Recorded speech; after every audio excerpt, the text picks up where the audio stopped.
আসসালামু আলাইকুম রহমতুল্লাহি বরকাতু। আলহামদুলিল্লাহি রব্বিল আলামিন। মহান আল্লাহ তাআলার দরবারে লাখো কোটি শুকরিয়া এবং লাখো কোটি দুরূদ ও সালাম মানবতার দূত, উম্মতের কান্ডারি, সাফায়াতকারী, নবী কায়নাত, নূরে মুজাসসাম, রসুলে পাক সাল্লাল্লাহু আলাইহি সাল্লামের উপর। সম্মানিত ভিউয়ার্স, আশা করি মহান আল্লাহ তাআলার অশেষ রহমতে সকলে ভালো আছেন। তাই আসুন মহান মালিকের দরবারে আমরা শুকরিয়াতান বলি আলহামদুলিল্লাহ। সম্মানিত ভিউয়ার্স, মহান আল্লাহ তাআলা আমার মনোনীত ধর্ম ইসলাম, শান্তির ধর্ম ইসলাম, মানবতার ধর্ম ইসলাম। তাই আসুন ইসলামকে ভালোবাসি, দুনিয়া আখিরাতে কামিয়াব হই।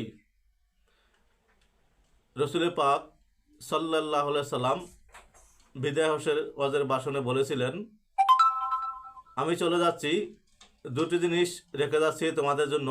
এই দুটি জিনিস যে আঁকড়ে ধরবে সে কখনো পথভ্রষ্ট হবে না। সেই দুটি, এক নম্বর হচ্ছে মহাগ্রন্থ আল কোরআন, দ্বিতীয় নম্বর রসুল পাক সাল্লাল্লাহু আলাইহি সাল্লামের বাণী আল হাদিস। সম্মানিত ভিউয়ার্স, আপনারা দেখছেন মদিনার পথে 97। মদিনার পথে নামটি শুনলে মনটা হাউমাউ করে কাঁদে, কবে যাব মদিনা, তাই অদম দিয়েছি নাম মদিনার পথে। হে আল্লাহ, সকল মুসলমানকে তোমার হাবিবের মদিনা শরীফ, তোমার কাবাগর মক্কা শরীফ যাওয়ার তৌফিক দাও, আমিন। সম্মানিত ভিউয়ার্স, আজকে একটি বিষয় নিয়ে আমি গুনাহগার কিছু কথা বলার চেষ্টা করব ইনশাআল্লাহ। সম্মানিত ভিউয়ার্স, অথবা চ্যানেলটি অবশ্যই সাবস্ক্রাইব করবেন এবং পাশে থাকা বেল আইকনটি ওপেন করে রাখবেন যেন পরবর্তী ভিডিও পেতে দেরি না হয়। বেশি বেশি শেয়ার ও লাইক করে অপর ভাইকে জানিয়ে দিন। আপনার একটি শেয়ারের কারণে যে কেউ একটি আমল করবে, যেই নেকি পাবে সেই নাকি আল্লাহ তাআলা আপনাকে দেবেন। তাই আসুন আমরা বেশি বেশি শেয়ার করি। সম্মানিত ভিউয়ার্স, আজকে একটি ছোট্ট বিষয় নিয়েছি। বিষয়টি ছোট, এর গুরুত্ব অতি। তাই আসুন আমরা শুরু করি। ইলমের মাজলিসে অংশগ্রহণ করার নিয়তসমূহ। ইলমে মাজলিস অতি গুরুত্বপূর্ণ জিনিস। তাই তো হাদিসে বাক্যে এর বহু আলোচিত কথা আছে। ইলমে দিন শিক্ষা করা, আলিমকে দেখা ও আলিমের মাজলিসে বসা, আলিমদের খেদমত করা, ভাইকে দেখতে যাওয়া, ভাইয়ের হাজত পূর্ণ করা, ভাইদেরকে খানা খাওয়ানো, ভাইদের ঝগড়া বিবাদ মিটানো, রুগী দেখতে যাওয়া, সবগুলোই নেকির কাজ। আসুন আমরা আর কিছু জানি। হযরত আয়েশা সিদ্দিকা রাদিয়াল্লাহু তাআলা আনহা হতে বর্ণিত, তিনি বলেন, রাসূলুল্লাহ সাল্লাল্লাহু আলাইহি সাল্লামকে বলতে শুনেছি, নিশ্চয়ই মহান আল্লাহ আমার কাছে এ মর্মে ওহী পাঠিয়েছেন, যে ব্যক্তি ইলম অন্বেষণে কোনো পথ চলবে তার জন্যে আমি জান্নাতের পথ সুগম করে দিব।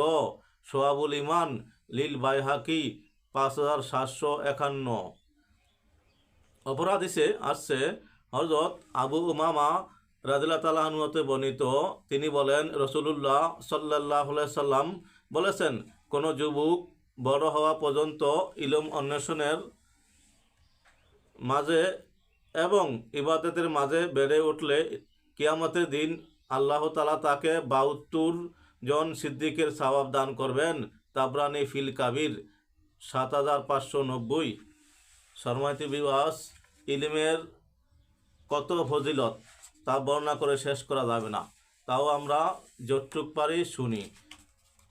অপর হাদিসে আসছে, হযরতে আয়েশা রাদিয়াল্লাহু তাআলা আনহা হতে বর্ণিত, তিনি বলেন, রাসূলুল্লাহ সাল্লাল্লাহু আলাইহি সাল্লাম বলেছেন, তোমরা সকাল সকাল ইলম অন্বেষণে বেরিয়ে পড়ো, কেননা আমি আমার প্রভুর কাছে প্রার্থনা করেছি যে তিনি আমার উম্মতকে সকাল সকাল বরকত দান করবেন এবং উহা বৃহস্পতিবার করবেন।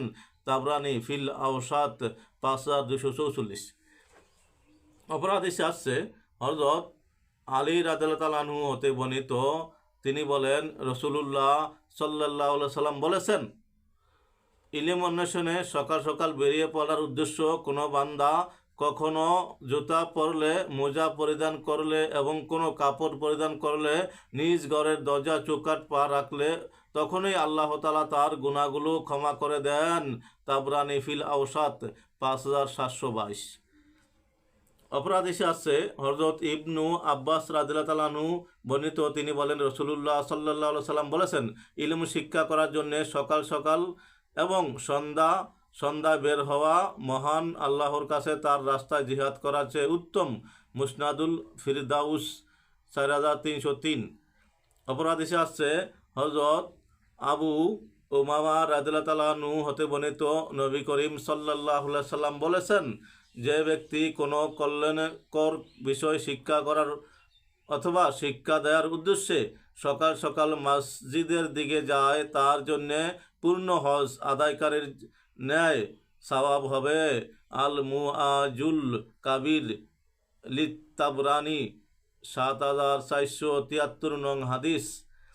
অপর হাদিসে আসছে ইমাম শাফি রহমতুল্লাহ আলাইহি হতে বর্ণিত, তিনি বলেন, ইলম অন্বেষণ করা নফল সালাত আদায় করার চেয়ে উত্তম। আবু নুআইম ফিল হিল ইয়া, বাইহাকি ফিল মাদখাল। শর্মাইতি বিওয়াস, ইলম শিক্ষা করা প্রত্যেকটা নর নারীর জন্য ফরজ। তাই আসুন আমরা ইলম শিক্ষার উদ্দেশ্যে ঘর থেকে বের হব, হোক তা অল্প, আমরা নিয়ত করব সহি নিয়ত করলে আল্লাহ তাআলা নেকি লিখে দিবেন। তাই আসুন আমরা সদা সর্বদা ইলম অন্বেষণে ঘর থেকে বের হই। শর্মাতি বিওয়াস, যদি উপকার মনে হয় ভিডিওটি, তাহলে অবশ্যই সাবস্ক্রাইব, শেয়ার ও লাইক করে পাশে থাকবেন। আসসালামু আলাইকুম ওয়া রাহমাতুল্লাহি ওয়া বারাকাতুহু।